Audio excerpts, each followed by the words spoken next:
Bueno, y lo que voy a hablar un poco es sobre eso, sobre nuestro descubrimiento al final, pero quería hablar un poco de astrofísica y cosmología, o sea que es mi especialidad en el Observatorio de París. Así que vamos a hablar un poco de la evolución de las galaxias, un poco de las diferentes escalas, que a diferencia de lo que pudieron haber visto esta mañana, que hablaban de la nanotecnología y lo hiper pequeño, pues acá vamos a hablar de escalas mucho más grandes. De esta manera, como a mí me informaron que eran estudiantes, los mejores estudiantes de física en escuela secundaria son los que vienen a las Olimpiadas Iberoamericanas de Física. Entonces yo monté un poco el nivel y yo quería presentarle esta ecuación, que yo no sé si la conocen. Y bueno, es una pregunta: si conocen la ecuación, pues levanten la mano. ¿Nadie? Okay. ¿Es que alguien conoce o ha escuchado hablar sobre un artículo muy famoso llamado sobre la electrodinámica de los cuerpos en movimiento? ¿Quién conoce el artículo? Que levante la mano. No lo he leído, pero ¿Que ha escuchado hablar? Sí. ¿De quién es? ¿Y sobre qué habla ese artículo? En forma general.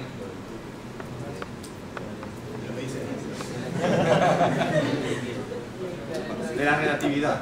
Relatividad especial. La relatividad especial. Luego, más tarde, en 1914, él publica otro artículo con la relatividad general. En la relatividad especial él hablaba un poco de, bueno, eso de la relatividad de movimiento, era simplemente cinemática, no hablaba de dinámica, no hablaba de... o sea, las masas no existían por ninguna parte.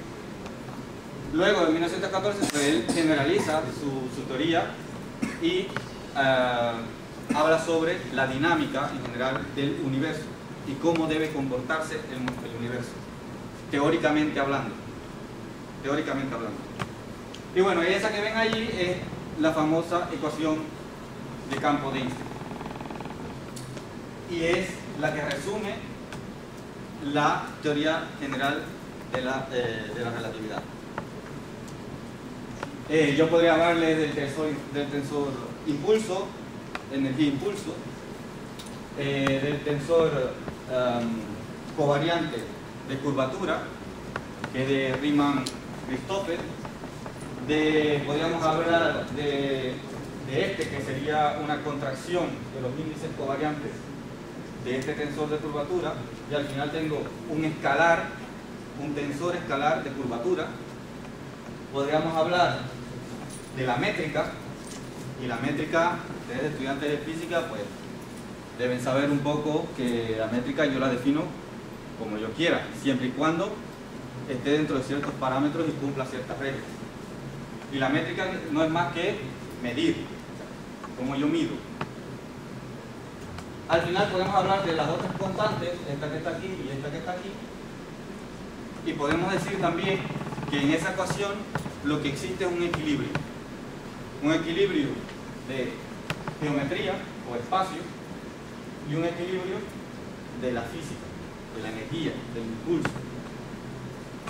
Entonces, de esa manera, pues ahí está la relatividad, y de ahí se desglosan todas las teorías y todas las ecuaciones que ustedes puedan ver en un libro o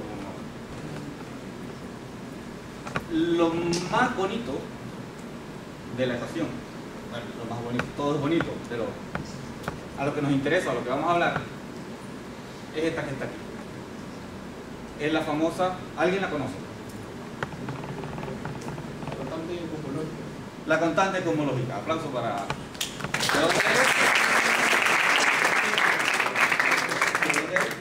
Chile.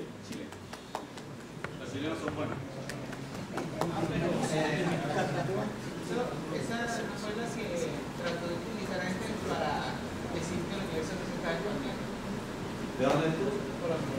Colombia. Otro aplauso para Colombia.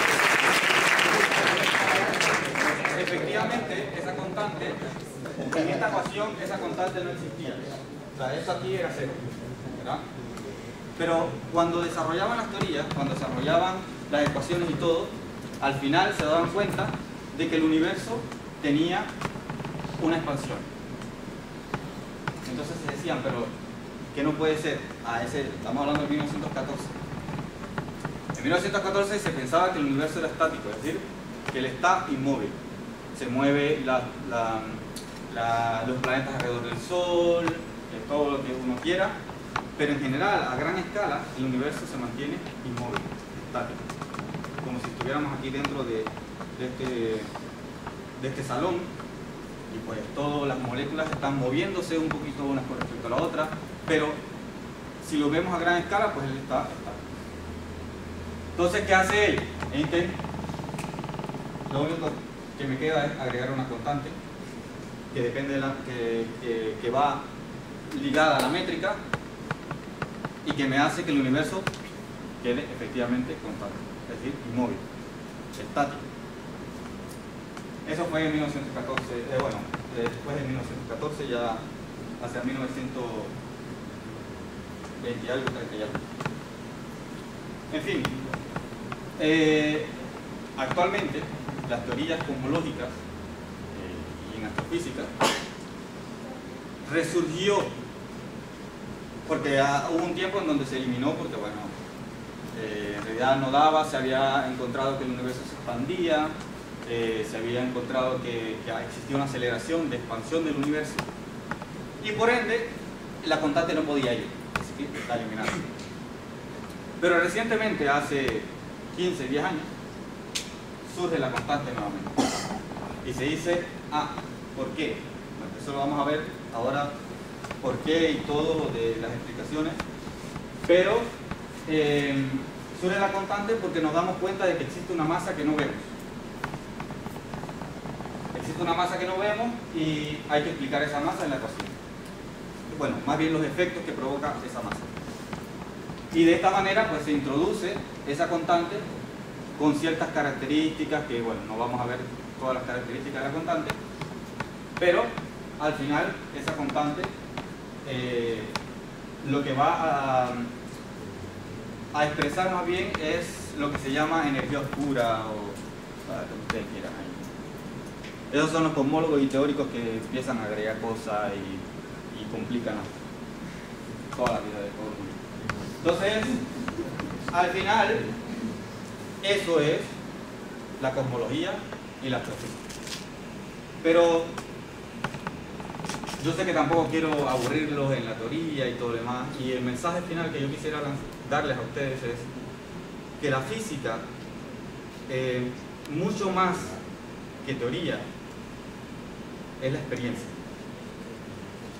Si no existe el experimento, si no existe lo que me prueba que eso que está allí es cierto, si eso no existe, no hay física. Es posible de que en sus colegios, a mí no fue exactamente parecido, pero digo, yo lo veía un poco diferente, pero recuerdo que muchos de mis compañeros me decían a mí, sí, pero mira que tenemos nuestro profesor de física teórica, porque hay que aceptar también que, bueno, resolvemos problemitas con numeritos y todo lo demás, pero la física teórica es un poquito, ¿no? Depende del nivel donde uno esté. En fin, tenemos un profesor de teoría y un asistente o otro profesor que nos da la experiencia. Y lo vemos separado. En realidad no lo es. Y no lo será nunca, porque si no dejaría de ser física. Y algo que me recuerda mucho, por ejemplo, el profesor Bernardo Fernández, que es uno de los organizadores de las Olimpiadas. Él fue mi profesor cuando estaba en la licenciatura en física aquí en Panamá. Y recuerdo siempre lo que él me decía era la experiencia, es decir, el fundamento de la verdad en física es la experiencia. Si no hay experiencia, es decir, que él viene y hace un experimento en su casa, el otro viene y hace un experimento en su colegio, un mismo experimento, y se repite lo mismo. Eso es lo que le da valor a eso. Entonces por eso al final pues yo quería empezar con eso para animarlos un poco. Y ahora vamos un poco a lo que es la astronomía o la astrofísica observacional. Si no existe la astrofísica o la astronomía observacional, eso pues quedará en la biblioteca, muy bonito, lo leo, mira que entendió esto, qué bonito que es, pero ya.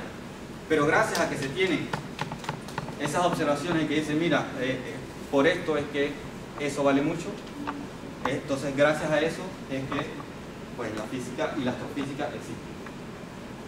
Entonces, no le pongan caso a eso. Antes de seguir, quisiera disculparme por la falta de tildes y porque hay algunos slides que están en inglés, pero bueno, no tuve tiempo de arreglarlo. Pero la idea es que conversemos y que pasar el mensaje es lo más importante y eso es lo que yo quisiera hacerles pasar. Para ello entonces hablemos un poco de escalas. El universo local. El universo local son las galaxias que están cerca de nosotros, de la Vía Láctea. Estamos hablando de aproximadamente 10 a la 21 kilómetros de radio. Entre este universo local, pues imaginemos, aquí está la Vía Láctea, tenemos Andrómeda, que es la galaxia más cercana, que está a algunos megaparsecs, y bueno, ahí está la Vía Láctea vista desde otra longitud de onda, que ahora hablaremos un poco de las diferentes longitudes de onda, pero que nos muestra un poco la distribución de estrellas en la Andrómeda, M31. Y aquí pues tenemos gas, aquí podemos ver todo, aquí vemos tanto las estrellas como el gas, como el polvo interestelar, o sea, vemos de todo aquí. Entonces, quiero que, en cierta forma, yo sé que ustedes son inteligentes, que pues están aquí,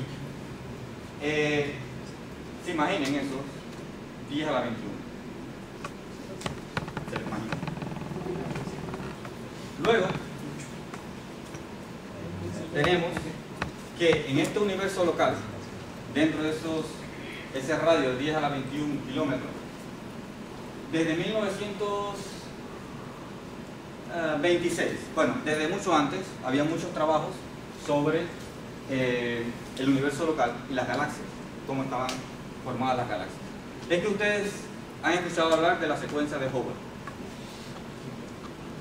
Sí, bueno, algunos no sé. La secuencia de Hubble, lo importante de la secuencia de Hubble que se hizo fue que Hubble trabajó con aproximadamente una muestra de 400 galaxias locales. Luego vinieron con el tiempo, fueron aumentando y actualmente conocemos más de 2 millones de galaxias en el universo local, dentro de ese radio que les mencioné. Y pudieron clasificarlas en diferentes tipos. Está las galaxias elípticas, las galaxias lenticulares, y puse este porque este fue el diagrama, a la excepción de esto, que publicó Hubble. Ese es el diagrama que aparece en su paper. Y él había agregado este tipo de galaxias y como ven aparece prácticamente con un fondo blanco, es decir, él supuso que ahí debería haber algo. Al final descubrimos que sí, efectivamente era un problema de definición y todo, se descubrió que efectivamente ese tipo de galaxia existe y bueno, ya sabemos que aquí hay un ejemplo. Luego tenemos las galaxias espirales, porque tienen espirales, y estas que presentan una barra en el centro y las otras